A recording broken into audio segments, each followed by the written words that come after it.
اور مطہر مہینہ جو شعبان المعظم کا ہے، رسول اللہ کی طرف یہ مہینہ منسوب ہے۔ اس مہینے میں روزہ رکھتے اور اس مہینے کے روزوں کو ماہ رمضان کے روزوں سے ملا دیتے تھے۔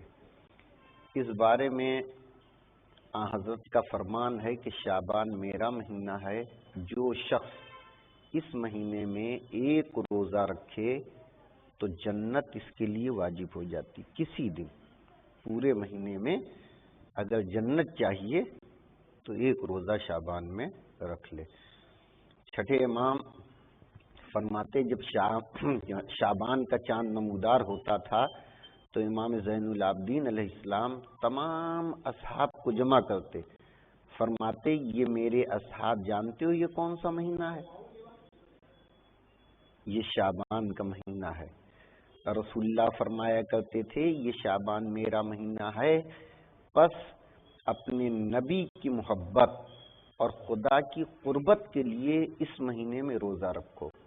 اس خدا کی قسم جس کے قبضہ قدرت میں علی ابن الحسین کی جان ہے، میں نے اپنے پدر بزرگوار امام حسین علیہ السلام سے سنا ہے کہ وہ فرماتے تھے کہ میں نے اپنے والد گرامی امیر المومنین سے سنا ہے کہ جو شخص محبت رسول اور تقرب خدا کے لیے شعبان میں روزہ رکھے تو خدا تعالیٰ اسے اپنا تقرب عطا کرے گا، قیامت کے دن اس کو عزت و احترام ملے گا اور جنت اس کے لیے واجب ہو جائے گی۔ چھٹے امام نے فرمایا اپنے قریبی لوگوں کو جمال سے کہ بلاؤ، قریبی لوگوں کو ماہ شعبان میں روزہ رکھنے پر آمادہ کرتے تھے۔ میں نے عرض کیا آپ پر قربان جاؤں اس میں کوئی فضیلت ہے؟ آپ نے فرمایا ہاں، رسول اللہ جب شعبان کا چاند دیکھتے تو آپ ایک کو منادی کے لیے حکم دیتے کہ جاؤ سب جگہ اعلان کر دو، اے اہل مدینہ میں رسول کا نمائندہ ہوں اور ان کا فرمان ہے کہ شعبان میرا مہینہ ہے، خدا کی رحمت ہو اس پر جو اس مہینے میں میری مدد کرے، یعنی روزہ رکھے۔ جہاں جنت واجب ہے وہیں پہ رسول کی مدد کرنے کے برابر ہے۔ جب تک زندگی کا چراغ گل نہیں ہو جاتا، امیر مومنین فرماتے تھے کہ جب سے منادی رسول نے یہ ندا دی اس کے بعد شعبان کا روزہ مجھ سے قضا نہیں ہوا، جب تک زندگی کا چراغ گل نہیں ہو گیا، شہادت جام شہادت نوش نہیں کیا، اس وقت تک یہ روزہ مجھ سے ترک نہیں ہوا۔ شعبان اور رمضان دو مہینے کے روزے توبہ و بخشش کا سبب ہیں۔ چھٹے امام کی خدمت میں حاضر ہوا اسماعیل ابن عبد الحق، وہاں روزہ شعبان کا ذکر ہوا تو حضرت نے فرمایا ماہ شعبان کے روزہ رکھنے کی بہت زیادہ فضیلت ہے، حتیٰ کہ ناحق خون بہانے والے کو بھی اس روزے سے فائدہ پہنچ سکتا ہے، ممکن ہے کہ یہ بخش ہو جائے، ورنہ دیت کے علاوہ، لیکن اتنی رغبت دکھائی کہ شاید یہ بھی چانس مل سکتا، لیکن دیت کے علاوہ کوئی عمل ایسا نہیں ہے کہ جو اسے جنت تک پہنچا دے، جب تک اس کے ورثہ جو اس کے وراثت کا حقدار ہے وہ اسے معاف نہ کر دے۔ پھر آپ دیکھیں ہر روز استغفر اللہ و اسألہ التوبہ 70 مرتبہ کہے، بخشش کے لیے بہترین ہے۔ اسی طریقے سے الہ الا هو الرحمن الرحیم الحی القیوم واتوب الیہ، اس کا بھی بہت زیادہ تاکید ہے، پس جیسے بھی عمل کرے مناسب ہے۔ روایت سے معلوم ہوتا ہے کہ اس ماہ کا بہترین عمل استغفار ہے۔ اس مہینے میں 70 مرتبہ استغفار کرنا دوسرے مہینے میں 70,000 مرتبہ استغفار کرنے سے بہتر ہے۔ چاہے وہ کہے استغفر اللہ ربی واتوب الیہ، یا یہ کہے استغفر اللہ وَأَصَلُّهُ التَّوْبَةَ أَسْتَغْفِرُ اللَّهَ الَّذِي لَا إِلَٰهَ إِلَّا جو رجب میں بتائی تھی، اس کو کہے تو بہت زیادہ ثواب ہے۔ صدقہ دے، اس مہینے میں ضرور صدقہ دے۔ کتنی تاکید ہے صدقے کی؟ چاہے آدھی کھجور ہی کیوں نہ دے، آدھی کھجور ہی کیوں نہ ہو، اس سے خدا اس کے جسم پر جہنم کی آگ کو حرام کر دیتا ہے۔ تو یہ بھی آسان ہے، ایک آدھ دن روزہ رکھنا بھی، ایک آدھ دن مثلا یہ جتنا چاہتا ہے کہ ہم کو وہاں مل جائے، اس اعتبار سے جو چاہے کر لے۔ ماہ رجب کے روزے میں پوچھا کسی نے چھٹے امام سے، تو آپ نے فرمایا تم ماہ شعبان کے روزے سے کیوں غافل ہو؟ راوی نے عرض کیا فرزند رسول شعبان کے ایک روزے کا ثواب کیا ہے؟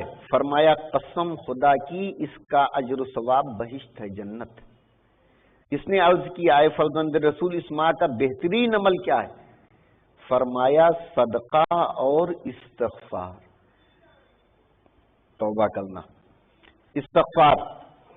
جو شخص ماہ شعبان میں صدقہ دے پس خدا اس صدقے میں اس طرح کا اضافہ کرتا ہے جیسے تم لوگ اونٹنی کے بچے کو پال کر عظیم کرتے ہو، جیسے یہ بڑھتا رہتا ہے ایسے ہی شعبان المعظم کا صدقہ بڑھتا رہتا ہے۔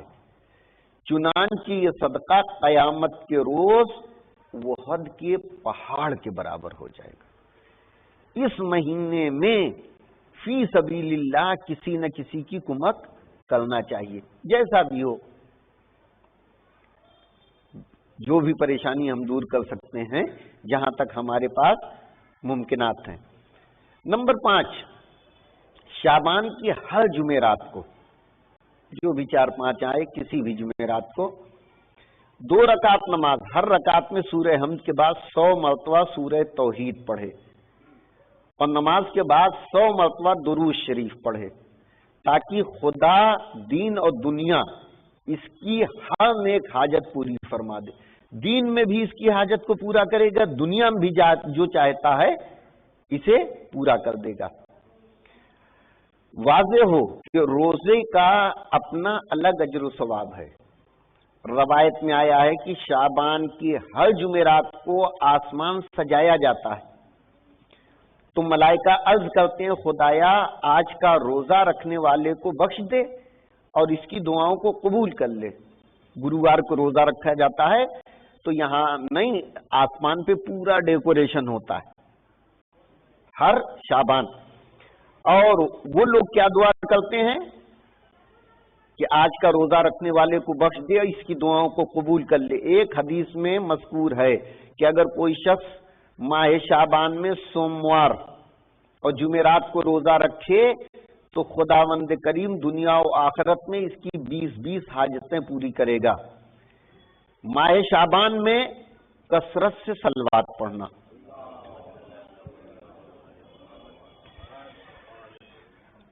یہ چیز۔ اس کے بعد آپ دیکھیں صلوات شعبانیہ کا سرکار نے ذکر کیا تھا ابھی خطبے میں، وہ چوتھے امام کی دعائیں۔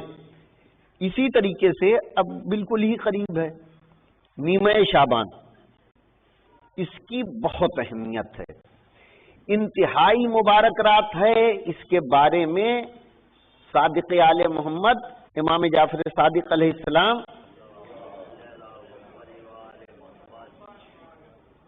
ان کے سلسلے میں وہ کہتے ہیں میرے بابا نے 5ویں امام نے اس رات کے بارے میں سوال کیا تو آپ نے فرمایا یہ رات شب قدر کے بعد تمام راتوں سے افضل ہے۔ اس رات میں پروردگار اپنے فضل و کرم کو عنایت کرتا ہے اور اپنے بندوں کو اپنے کرم سے معاف کرتا ہے۔ کوشش کرو کہ اس رات میں خدا کا تقرب حاصل کرو۔ یہ وہ رات ہے جس کے بارے میں پروردگار نے اپنی ذات کی قسم کھائی ہے، اپنے سائلوں کو جو ان سے سوال کرے گا دعا کرے گا اس کو واپس نہیں کروں گا، خالی ہاتھ نہیں لوٹاؤں گا، اللہ نے قسم کھائی ہے۔ جب جھوٹے قسم کھا لیتے ہیں تو بھی پوری کرنے کی کوشش کرتے ہیں، وہ تو عادل ہے۔ سب سے زیادہ جو ہے رحم و کرم کرنے والا ہے۔ خالی ہاتھ واپس نہیں کروں گا جب تک کسی گناہ کا سوال نہ کرے۔ جو وہ رات ہے جسے پروردگار نے ہمارے لیے اس طرح قرار دیا جیسے شب قدر کو رسول اللہ کے لیے قرار دیا۔ اس رات میں 15 شعبان کی رات دعا، پروردگار کی حمد و ثنا کی کوشش کرو۔ اس رات کی عظیم ترین برکت یہ ہے کہ اس میں امام زمان علیہ السلام کی ولادت ہے، سب سے عظیم۔ کہتے ہیں کہ جب 14ویں کی شب 15ویں کی شب آئے تو غسل کرے مغرب سے قریب۔ یہ غسل جو ہے گناہوں کے بخشش کا باعث ہے۔ نماز، دعا، استغفار جو اس کے اور اعمال ہیں دیکھیں۔ شب بیداری، پوری رات جگنا، پوری رات جگنا۔ اب یہ نہیں کہ جا کے آپ ہوٹلے بیٹھ جائیے اور ڈانس کرنے لگیے سب کے ساتھ، اس لیے نہیں، مسجد میں بیٹھ کے دعا مناجات، نہیں تو کم سے کم کوئی لہو لعب کا کام نہ کر رہے ہوں، جگ ہی رہے ہوں تو بھی یہ کرنا۔ یہ کرنے والا کا دل قیامت کے دن مردہ نہیں ہوگا، جو بھی 15 شعبان کو جگے گا۔ زیارت امام حسین علیہ السلام کا اس رات پڑھنا، جو اس رات کے بہترین اعمال میں سے ہیں، سب سے بہترین اعمال میں سے زیارت امام حسین ہے، اور اس کا فائدہ یہ ہے کہ گناہوں کی بخشش کا ذریعہ ہے۔ جو شخص یہ چاہتا ہے کہ 1,24,000 پیغمبروں سے مصافحہ کرے، اسے چاہیے کہ زیارت امام حسین علیہ السلام کرے۔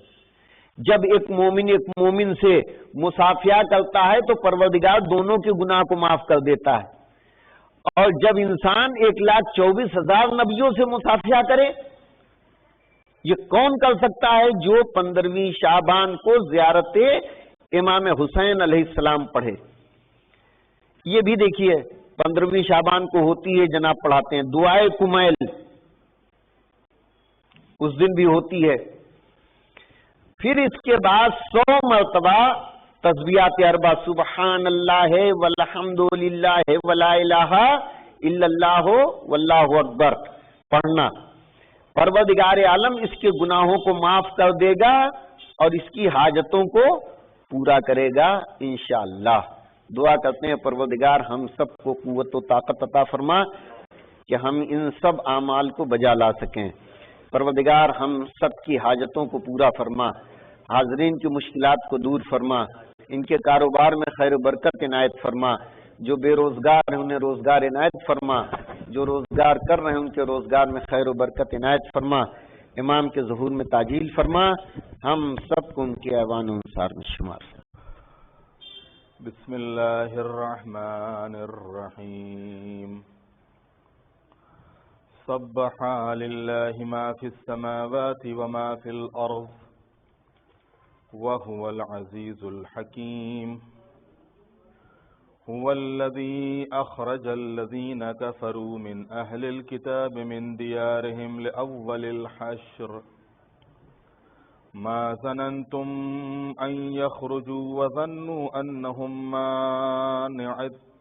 نعتهم حصونهم من الله فأتاهم الله من حيث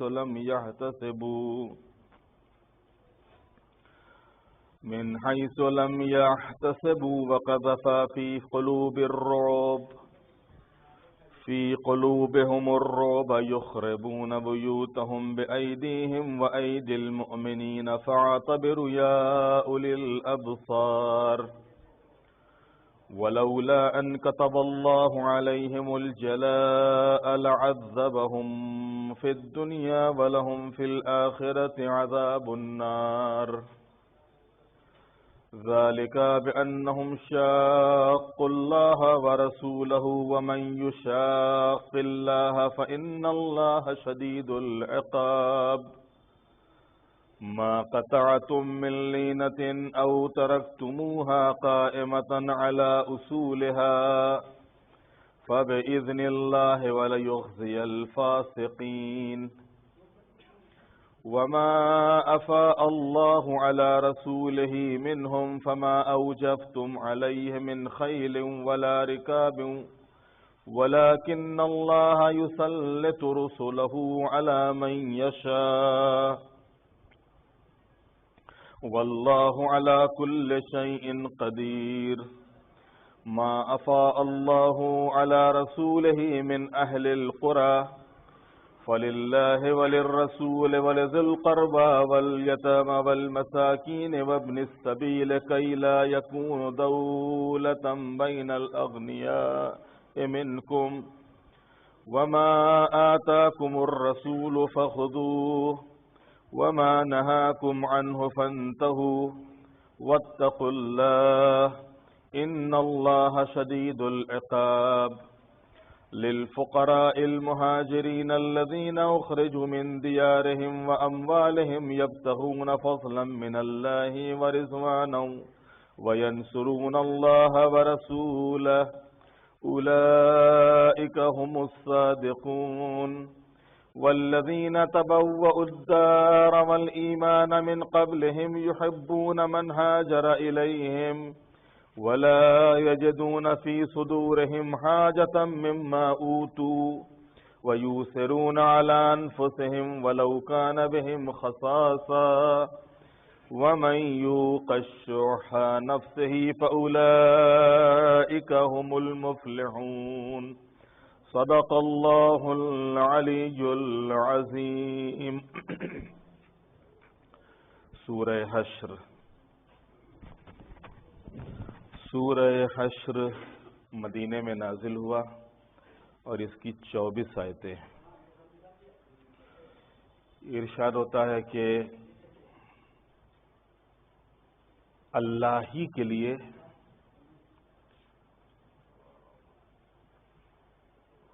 محو تسبیح ہے جو کچھ بھی زمین اور آسمان میں ہے. جو کچھ بھی آسمان اور زمین میں ہے سب اللہ کی تسبیح میں محو ہے. اور وہی صاحب عزت اور صاحب حکمت ہے. وہی وہ ہے جس نے اہل کتاب کے کافروں کو پہلے ہی حشر میں ان کے وطن سے نکال باہر کیا.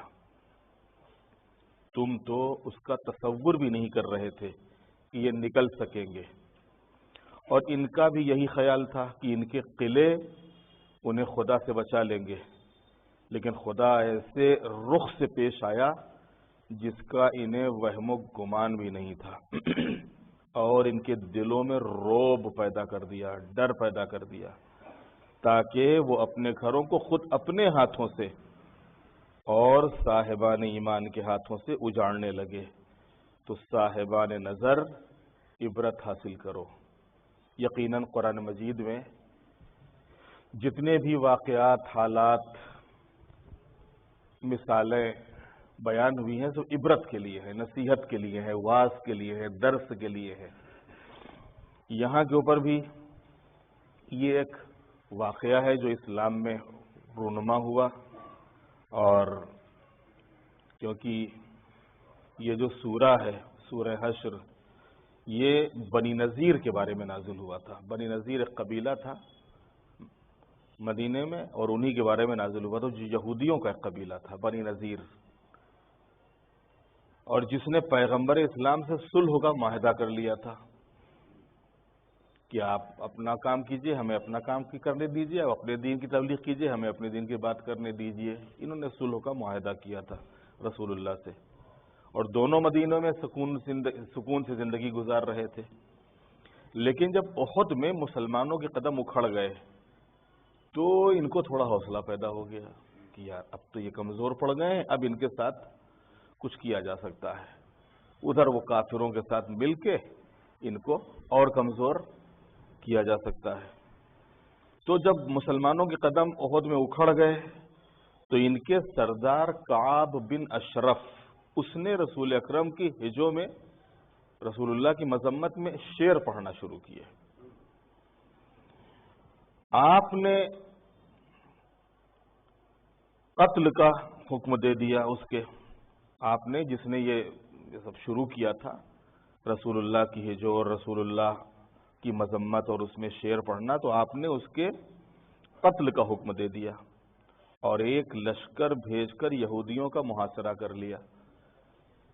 اب ہو سکتا ہے کہ شاید کسی ذہن میں یہ سوال آئے کہ رسول اللہ کی مذمت کی تو رسول اللہ نے کیسے خود, وہ تو اتنے اخلاق والے تھے اور اگر اس نے ہجو کی تھی تو اس کو معاف کر دیتے, جانے دیتے, درگزر کرتے, توجہ نہ دیتے. دیکھیں کبھی کبھی مسئلہ جو ہوتا ہے وہ خود فرد کا نہیں ہوتا ہے بلکہ ایک فتنہ ہوتا ہے. وہ اشعار فتنے کے طور پر پڑھ رہا تھا, فتنہ پھیلانے کے لیے پڑھ رہا تھا, اور فتنہ جو ہے وہ کہتے ہیں کہ قتل سے بھی زیادہ بدتر ہوتا ہے. قتل میں تو ایک آدمی قتل ہوتا ہے, فتنے میں پورا سماج قتل ہو جاتا ہے. اگر فتنہ پھیل جائے تو فتنے میں پورا سماج قتل ہو جاتا ہے. وہ قتل کیا تو قتل میں تو ایک قتل ہوگا. اسی وجہ سے قرآن نے کہا کہ فتنہ جو ہے قتل سے زیادہ بدتر ہے. تو یہ جو تھا فتنہ پھیلا رہا تھا اپنے اشعار کے ذریعے سے, لوگوں کو بھڑکانا اور رسول اللہ کا مذاق اڑانا. اب اس موقع پر رسول اللہ نے اس کے قتل کا حکم دیا تاکہ یہ فتنہ بند ہو جائے اور فتنہ ختم ہو جائے, اور آپ نے ان یہودیوں کو محاصرہ کر لیا. ادھر منافقین نے یہودیوں سے سازش کر لی. خود اسلام میں کچھ ایسے لوگ تھے کہ جن کے ان سے رابطے تھے اور ان سے سب لینا دینا تھا, انہوں نے جا کے ان سے اندر اندر مسک آؤٹ کر لی کہ ہم مسلمانوں کے مقابلے میں تمہارا ساتھ دیں گے. لیکن 21 دن کے مسلسل محاصرے میں بھی 21 دن کے مسلسل محاصرے میں بھی کوئی ایک بھی ہمدرد نہ نکلا,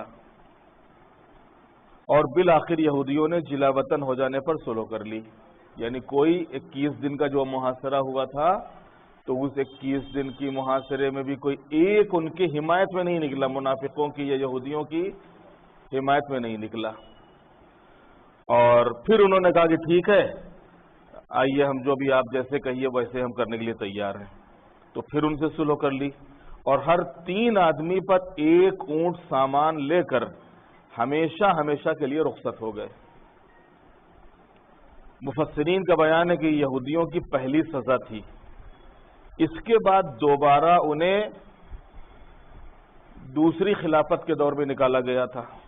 لیکن حیرت انگیز بات یہ ہے کہ آج رسول اکرم کا کلمہ پڑھنے والے اور انہی دوسرے صاحب کو دوسرا خلیفہ ماننے والے یہی سب یہودیوں سے ملے ہوئے ہیں.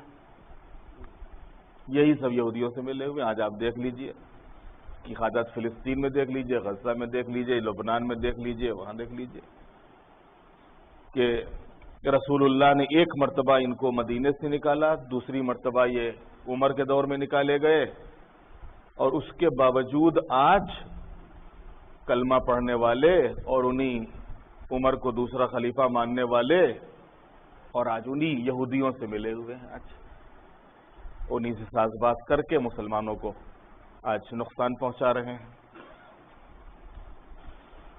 اور انہیں یہ بھی احساس نہیں ہے کہ اس طرح نہ سنت رسول پر باقی رہیں گے اور نہ ہی سیرت شیخین پر عمل کر سکیں گے. خدا برا کرے سیاست دنیا کا, دنیا کی جو سیاست ہے یہی گندی سیاست, اسی کو کہتے گندی سیاست, اسی کی مذمت کی گئی ہے. خدا برا کرے سیاست دنیا کا کہ اس نے مسلمانوں سے سب کچھ چھین لیا اور غیرت اسلامی کا بھی خاتمہ کر دیا, جبکہ خدا مسلمانوں کی امداد غیبی کے لیے ہمیشہ تیار ہے اور اس کے اسباب فراہم کرتا رہتا ہے. اور یہودیوں کے دل میں خوف اور دہشت خود بھی ایک بہترین وسیلہ ہے جس کے ذریعے یہودی آج تک لرز رہے ہیں, اور منافق مسلمان ان یہودیوں سے لرزہ براندام ہیں اور کسی میں حقیقی مسلمانوں کا مقابلہ کرنے کی ہمت نہیں ہے. اگر آپ آج واقعاً حالات کے اوپر دیکھیے تو جو بنی نذیر کا واقعہ یا حالات قرآن مجید میں بیان ہوئے ہیں، ان کو آج کے حالات میں فٹ کر کے آپ دیکھ لیجئے، بالکل ایک جیسے لگتے ہیں۔ اس وقت بھی جو سچے مسلمان تھے، جو کھرے مسلمان تھے، وہ محفوظ تھے، اور دوسرے یہ کہ ان کا عقیدہ وحی کے اوپر تھا، رسول اللہ کے اوپر تھا، اور وہ دیکھ رہے تھے کہ کیسے اللہ ان یہودیوں کے دلوں میں خوف اسلام کا ڈال دیتا ہے، اور وہ ایک پوری قوت اور طاقت اور اختیار کے باوجود مسلمانوں سے صلح کی بھیک مانگتے ہیں۔ بالکل یہی آج صورتحال۔ آج ان کے پاس سب کچھ تھا، پوری ساری طاقتیں، ساری حکومتیں ان کے ساتھ کھڑی تھیں، اس کے باوجود وہ آج لبنان سے جو ہے وہ صلح کی بھیک مانگ رہے ہیں، غزہ والوں سے بھی صلح کی بھیک مانگ رہے ہیں، چلو آؤ ہم تم سے مصالحت کر لیتے ہیں، چلو آؤ تم سے ہم مصالحت کر لیتے ہیں۔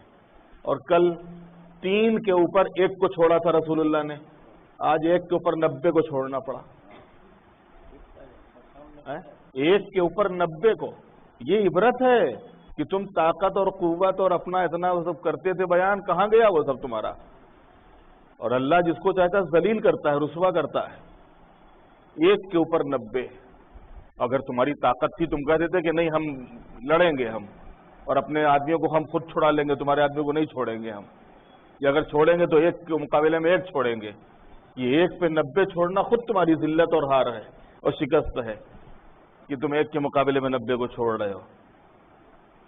تو اس طریقے سے اللہ نے یہ واقعہ یہاں کے اوپر بیان کیا، اور اگر خدا نے ان کے حق میں جلا وطنی نہ لکھ دی ہوتی تو ان پر دنیا ہی میں عذاب نازل کر دیتا، اور آخرت میں تو جہنم کا عذاب طے ہے ہی۔ یہ اس لیے کہ انہوں نے اللہ اور رسول سے اختلاف کیا، اور جو خدا سے اختلاف کرے اس کے حق میں خدا سخت عذاب کرنے والا ہے۔ مسلمانوں تم نے جو بھی کھجور کی شاخ کاٹی ہے یا اسے اس کی جڑوں پر رہنے دیا ہے، یہ سب خدا کی اجازت سے ہوا ہے، اور اس لیے تاکہ خدا فاسقین کو رسوا کرے، اور خدا نے جو کچھ ان کی طرف مال غنیمت اپنے رسول کو دلوایا ہے، جس کے لیے تم نے گھوڑے یا اونٹ کے ذریعے کوئی دوڑ دھوپ نہیں کی ہے، لیکن اللہ اپنے رسولوں کو غلبہ عنایت کرتا ہے، اور وہ ہر شے پر قدرت رکھنے والا ہے۔ تو جو کچھ بھی اللہ نے اہل قریہ کی طرف سے اپنے رسول کو دلوایا ہے وہ سب اللہ رسول اور رسول کے قرابت داروں، یتیموں، مسکینوں اور مسافروں اور غربت زدہ لوگوں کا حق ہے، تاکہ سارا مال صرف مالداروں کے درمیان گھوم پھر کر نہ رہ جائے، اور جو کچھ بھی رسول تمہیں دے دے اسے لے لو، اور جس چیز سے منع کر دے اس سے رک جاؤ، اور اللہ سے ڈرو کہ اللہ سخت عذاب کرنے والا ہے۔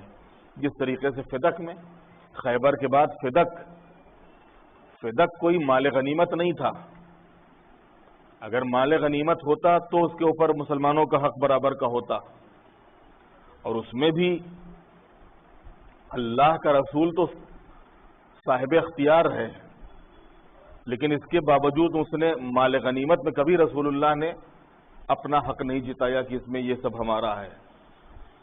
فدق ایک ہدیہ تھا، فدق ایک خود یہودیوں کی طرف سے جنگ خیبر کے بعد گفٹ تھا رسول اللہ کو کہ جو دیا تھا۔ اسی طریقے سے یہاں کے اوپر یہ بھی ہے کہ اس میں کوئی شک نہیں ہے کہ جس مال کے حصول میں مسلمانوں کا جہاد شامل نہ ہو، یعنی جو مال بغیر جہاد کے، بغیر جنگ کے حاصل ہو، اس میں مسلمانوں کا کوئی بھی حصہ نہیں بنتا۔ ظاہر سی بات ہے، بالکل صاف سیدھی سی بات ہے کہ جب نہ کوئی مسلمانوں نے کوشش کی، نہ اس میں کوئی جنگ کی، نہ اس کے لیے کچھ ان کو اپنی جان اور خون بہانا پڑا، تو پھر اس میں کاہے کا حصہ؟ گویا یہ رسالت کی شخصی ملکیت ہوتی ہے اور اس کا استعمال صرف اس کے اختیار میں ہے۔ اب یہ ان کا فرض ہے، کس کا؟ یعنی رسول اللہ کا، کیونکہ ان کا اختیار ہے کہ وہ غریبوں کو میں تقسیم کر دیں تاکہ دولت اہل دولت کے درمیان نہ رہ جائے اور سارے سماج میں سکون اور اطمینان پیدا ہو سکے۔ یہ مال کے صرف کرنے کا ایک طریقہ ہے، اس کا اجتماعی ملکیت سے کوئی تعلق نہیں ہے کہ اسلام کو اشتراکیت کا مرادف قرار دے دیا جائے، اشتراکیت ایک الگ نظام ہے، جو آج کا یہ جو یورپین سسٹم ہے، نظام ہے، کہ جہاں کے اوپر جو بڑا ہو رہا ہے وہ بڑا ہو رہا ہے، جو پیسے والا ہو رہا ہے وہ پیسے والا ہو رہا ہے، اور جو چھوٹا ہے وہ چھوٹا ہوتا جا رہا ہے۔ آج ہمارے یہاں ہندوستان میں بھی یہی نظام لانے کی کوشش کی جا رہی ہے کہ بس دولت چند لوگوں کے پاس رہے بس، اور باقی جو ہیں وہ سب اس کے انڈر میں رہیں، اس کے نیچے، ان کی بس ایک لمیٹڈ انکم ہو بس، اور باقی جو دولت ہے بس یہ خاص کچھ ایسے پورے ملک میں 100 200 ہزار فیملیاں ہوں کہ گھوم پھر کے دولت انہی کے پاس رہے۔ یہ ہر دور میں ہوا ہے، رسول اللہ کے دور میں بھی ایسے فکریں تھیں ایسی۔ تو یہ جو مال بار بار تقسیم کرنے کا حکم اللہ نے دیا، زکوٰۃ کا حکم دیا، خمس کا دیا، باقی اور تمام دیا، یہ کس وجہ سے؟ تاکہ مال ایک کے پاس نہ رہے اور خالی ایک مالدار نہ ہو، بلکہ سماج میں جو بھی ہیں وہ اپنی ضرورتوں کو پورا کر سکیں، اور کم سے کم جو نیچے ہیں وہ اوپر آ سکیں، اور جو اوپر والے ہیں وہ سکون اور اطمینان سے رہ سکیں۔ اشتراکیت ایک الگ نظام ہے، اور اسلام ایک الگ قانون حیات ہے جس میں ایک دوسرے پر قیاس نہیں کیا جا سکتا، اور نہ ایک کے خصوصیات کو دوسرے میں تلاش کیا جا سکتا ہے۔ جی، تو جو کچھ بھی اللہ نے اہل قریہ کی طرف سے اپنے رسول کو دلوایا ہے وہ سب اللہ، رسول اور رسول کے قرابت دار، یتیموں، مسکینوں، مسافروں کے لیے ہے، تاکہ سارا مال صرف مالداروں کے درمیان گھوم پھر کر نہ رہ جائے، اور جو کچھ بھی رسول تمہیں دے دے اسے لے لو، اور جس چیز سے منع کر دے اس سے رک جاؤ، اور اللہ سے ڈرو کہ اللہ سخت عذاب کرنے والا ہے۔ اب یہاں کے اوپر تھوڑا فٹ نوٹ میں ایک دو چیزیں اور بھی ہیں۔ مسلمانوں نے حملہ کرتے وقت کھجور کے کچھ درخت کاٹ دیے تھے اور کچھ چھوڑ دیے تھے، اور یہ سب مسلمانوں کی طاقت اور کافروں کی ذلت کے اظہار کے لیے ہوا تھا، ورنہ کھجور کے درخت میں کیا رکھا ہے کہ مسلمانوں پر علاقے میں تخریب کاری کا الزام لگایا جا سکے، اور اس طرح کوئی معرکہ فتح کیا جا سکتا ہے؟ نہیں۔ جس طریقے سے اس کا تذکرہ جو کھجور کی ڈالوں کو کاٹا ہے، تو کھجور کی ڈالیں کاٹنے سے یا مکانوں کو گرانے سے کوئی فاتح نہیں ہوتا ہے۔ جس طریقے سے آج آپ دیکھ لیجئے، بھائی اسرائیل نے غزے کو برباد کر دیا، تو کیا تم برباد کر کے تم کامیاب ہو جاؤ گے؟ ہار تو تمہاری پھر بھی ہوئی، نہ تم اپنے قیدیوں کو چھڑا سکے، اور نہ تم اس پہ قبضہ کر سکے، نہ تم حماس کو ختم کر سکے۔ 3 ٹارگٹ تھے تمہارے، اور تینوں میں سے کوئی ایک پورا نہیں ہوا۔ تو کسی کو جگہ کو برباد کر دینا کامیابی نہیں ہے، کسی کو چیز کو ختم کر دینا کامیابی نہیں ہے۔ اسی کو اللہ نے یہاں کے اوپر بھی اس کا تذکرہ کیا ہے، جو اس وقت ہوا تھا خالی انہوں نے، جو مسلمانوں نے کیا کیا تھا کہ کھجوریں، ان کے کھجور کے پیڑ کاٹ دیے تھے۔ تو کہا کھجور کے پیڑ کاٹنے سے تم کامیاب تھوڑے ہو جاؤ گے کہ کھجور کے پیڑ تم نے کاٹ دیا تو تم کامیاب ہو گئے۔ جو مال دشمنان اسلام سے جنگ کے بعد حاصل ہو وہ مال غنیمت ہے، اور جو جنگ کے بغیر مل جائے اسے فے کہا جاتا ہے۔ رکاب سواری کے اونٹوں کہا جاتا ہے، اور عرب لوگ راکب اونٹ کے سوار کو کہتے تھے، گھوڑے کے سوار کو فارس کہا جاتا تھا۔ یہ کچھ چیزیں تھیں جن کی وضاحت یہاں کے اوپر دی ہوئی تھی۔ اب اس کے بعد 8 نمبر کی آیت، یہ مال ان مہاجر فقراء کے لیے بھی ہے جنہیں ان کے گھروں اور مال سے نکال باہر کر دیا گیا، اور صرف خدا کے فضل اور اس کی مرضی کے طلبگار ہیں، اور خدا اور رسول کی مدد کرنے والے ہیں کہ یہی لوگ دعوی ایمان میں سچے ہیں۔ واضح رہے کہ مہاجرین کا یہ امتیاز ان خدمات کی بنا پر ہے جو انہوں نے انجام دی ہیں، ورنہ اگر قصد مرضی خدا اور رسول کا نہیں ہے اور خدا اور رسول کی مدد کے میدان میں فرار کے علاوہ کچھ نہیں، تو صرف ہجرت کی کوئی قیمت نہیں ہے۔ اور جن لوگوں نے دارالہجرت اور ایمان کو ان سے پہلے اختیار کیا تھا وہ ہجرت کرنے والوں کو دوست رکھتے ہیں، اور جو کچھ انہیں دیا گیا ہے اپنے دلوں میں اس کی طرف سے کوئی ضرورت نہیں محسوس کرتے، اور اپنے نفس پر دوسروں کو مقدم کرتے ہیں، چاہے انہیں کتنی ہی ضرورت کیوں نہ ہو، اور جسے بھی اس کے نفس کی حرص سے بچا لیا جائے وہی لوگ نجات پانے والے ہیں۔ یہ آخری جملے پہ غور کیجئے گا، یہ جو آیت کا وَمَن یُوقَ الشُّحَّ نَفْسِهِ فَأُولَٰئِکَ هُمُ الْمُفْلِحُونَ، اور جسے بھی اس کے نفس کی حرص سے، حرص کہتے ہیں لالچ کو، نفس کی لالچ سے جس کو بچا لیا وہی نجات پائے گا۔ یہ زندگی کا ایک بڑا بنیادی قانون ہے کہ انسان اگر حرص سے بچ گیا تو ہر بلا سے محفوظ ہو گیا۔ ساری بلائیں اور مصیبتیں اس ہوس اور حرص اور لالچ کی بنیاد پہ آتی ہیں۔ دنیا میں ادنا مظالم سے لے کر، ان چھوٹے سے چھوٹے ظلم سے لے کر اور استعمار اور ملک گیری کے بڑے بڑے مظالم تک، ان کی جو بنیاد ہے وہ یہی حرص ہے، ہوس ہے، لالچ ہے۔ ابھی دیکھا نہیں ٹرمپ نے اعلان کیا، کیا اعلان کیا کہ غزہ کے جتنے لوگ ہیں ان کو سب کو عربوں میں ڈھکیل دو، عرب زمینوں میں، اور یہاں کو اپنے قبضے میں لے کے غزہ کو اس کو ڈیولپ کریں گے، اس پہ ہوٹل بنائیں گے، اس پہ پارک بنائیں گے۔ کیا مطلب؟ یعنی اس کو ہم کمائی کا دھندا بنائیں گے، کمائی کا ذریعہ بنائیں گے، اور یہ جو رہ رہے ہیں ان کو سب کو ہم مسلمان ملکوں میں جا کے ڈھکیل دیں گے۔ 20 لاکھ کو تم کہاں ڈھکیلو گے؟ کس ملک میں لے جاؤ گے؟ کوئی وہاں 10-15 ہزار 20 ہزار تھوڑے ہیں۔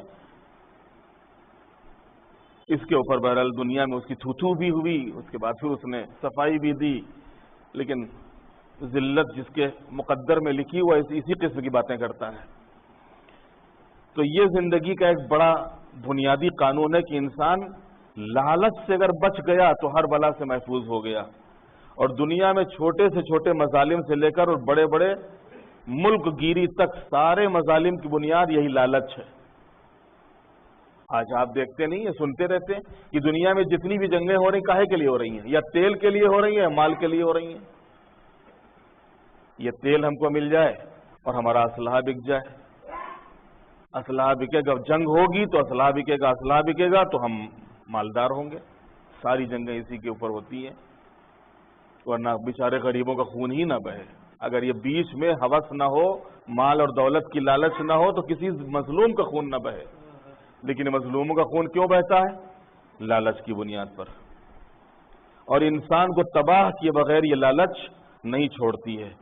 ملک گیری، استحصال، توسیع پسندی یعنی بہت زیادہ اپنے کو پھیلاؤ، استعمار، یہ سب اس حرص و ہوس کے شعبے ہیں، اس کے وبھاگ ہیں جو وقتاً فوقتاً مختلف شکلوں میں سامنے آتے رہتے ہیں۔ رب کریم ہر مرد مومن کو اس بدترین بلا سے محفوظ رکھے اور قناعت و کفایت کا جذبہ عطا فرمائے۔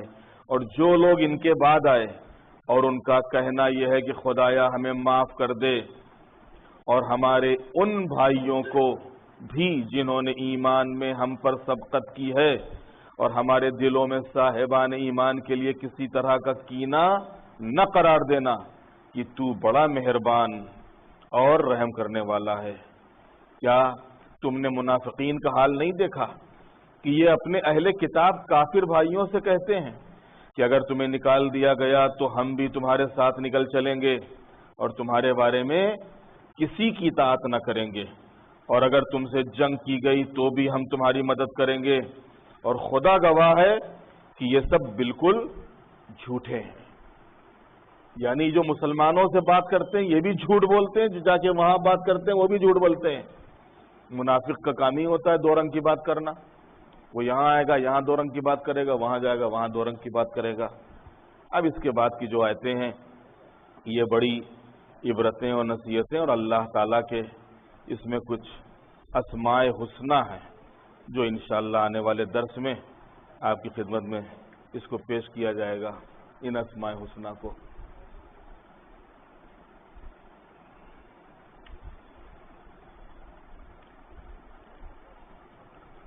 سورہ حشر، اس کا ثواب بھی بہت زیادہ ہے کیونکہ خصوصی طور پر اس سورہ حشر میں اللہ تعالیٰ کے متعدد ناموں کا ذکر ہوا ہے، اور ایک سورے میں یا ایک آیت میں کسی بھی جگہ اللہ تعالیٰ کے اتنے نام بیان نہیں ہوئے جتنے سورہ حشر میں بیان، ایک ہی آیت میں اللہ تعالیٰ کے اتنے نام کہ جو یہاں کے اوپر بیان کیے ہیں۔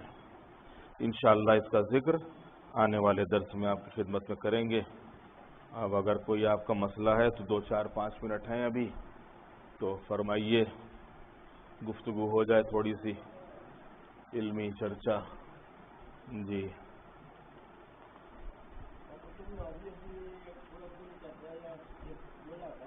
ہاں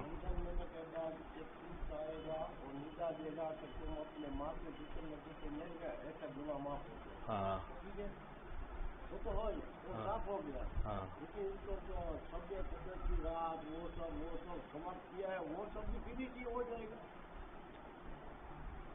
دیکھیے، یہ ساری چیزیں جو ہیں خود انسان کی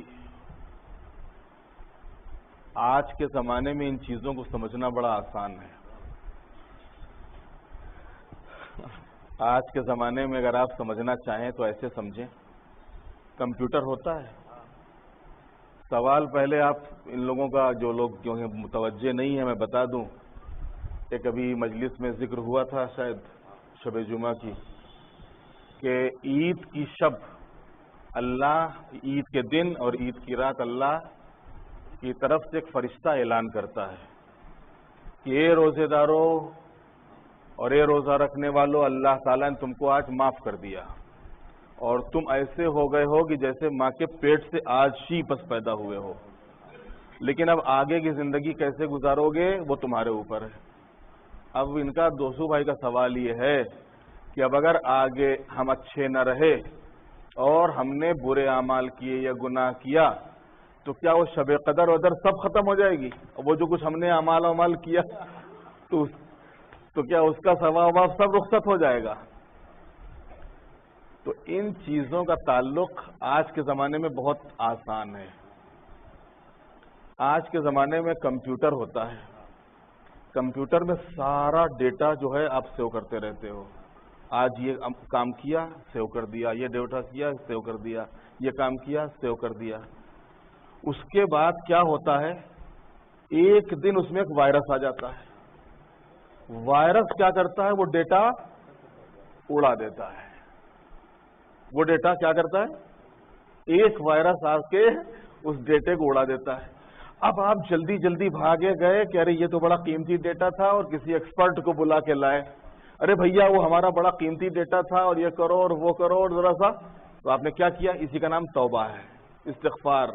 واپس پھر اپنے گناہوں پہ پچھتاوا کہ نہیں یار، رمضان کے بعد ہم نے یہ جو ہوا یہ غلط ہو گیا، یہ ہم کو نہیں کرنا چاہیے تھا. تو پھر آپ وہ واپس بلا کے لائے. اب وہ بلا کے لائے، اس نے کھولا، بند کیا اور یہ کیا وہ کیا، ادھر سے ادھر کیا، اور اس کے بعد پھر لے گیا، ہفتہ بھر تک آپ کو معطل رکھا. اس کے بعد ایک دن کہا کہ لو دیکھو آ گیا دوبارہ واپس ڈیٹا. بالکل یہی صورت یہاں اعمال کی ہے، سمجھے؟ ہاں، کہ اگر آپ اسی کے اوپر ویسے ہی گناہ کرتے رہے تو وائرس آتا رہے گا، آپ کے اعمال اڑتے رہیں گے.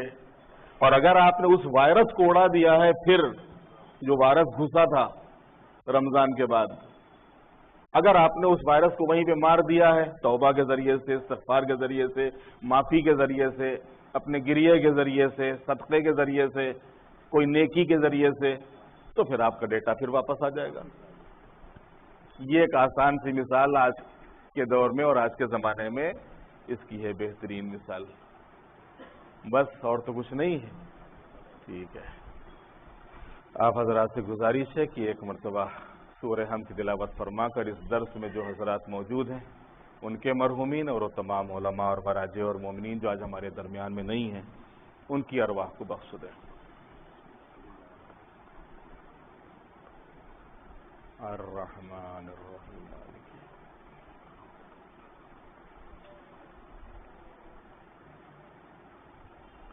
انعمت علیہم غیر المغضوب علیہم.